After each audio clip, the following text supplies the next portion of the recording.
Hi there, and thank you for watching this video from SoaringMe.com. I'm Michael Miller. SoaringMe is a company that provides you with interviewing advice and insight from experienced recruiters that'll make you more successful in your interview process. In this episode, we're going to talk about phone interviews.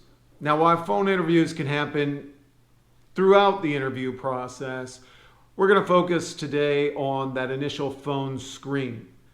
Now, let's start with the objectives, really on both sides. From the candidate's point of view, you really want to make sure that the job that you are interviewing for matches what you thought it was based on the job description.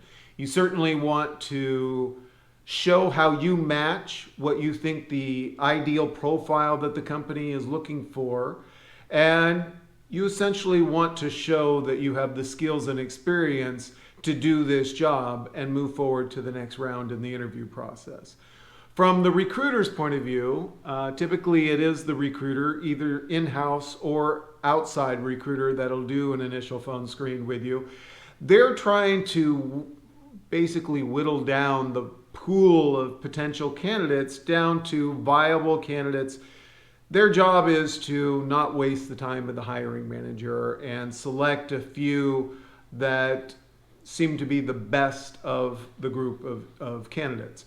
And so typically internally they will have a discussion in terms of this is what the hiring manager will discuss if they do an interview in the second round. This is what the recruiter will do in the initial phone screen. That's typically how it goes. And so the recruiter will most likely be focused on things like cultural match, making sure you're not going to be a short timer, a job hopper, making sure that there is the potential for a compensation match, that you're not wide apart in your expectations and their expectations, and just in general try to weed out people that maybe had problems in their past employment or don't meet the minimum requirements, because if they send on somebody that is in no way a match to the hiring manager gets upset. So they're really motivated to make sure that they are screening candidates and only sending on the most viable one. So here's a few tips of advice.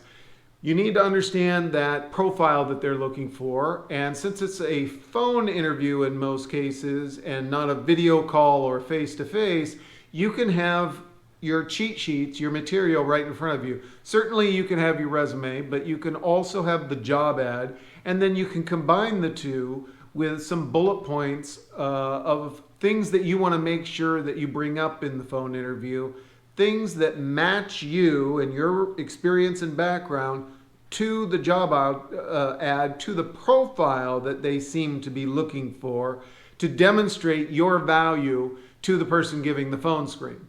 So that's number one. Number two, it seems trivial, but it does make a big difference. You should be standing if it's comfortable for you to do so during the interview process, and you should be smiling.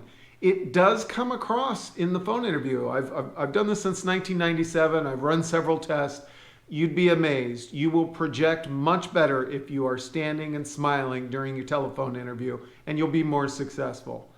In terms of that, the other advice I would give you is at the end of the interview, besides maybe asking some good questions of the person giving you the interview, make sure to close, to demonstrate, to express interest in moving on to the second round of the interview process.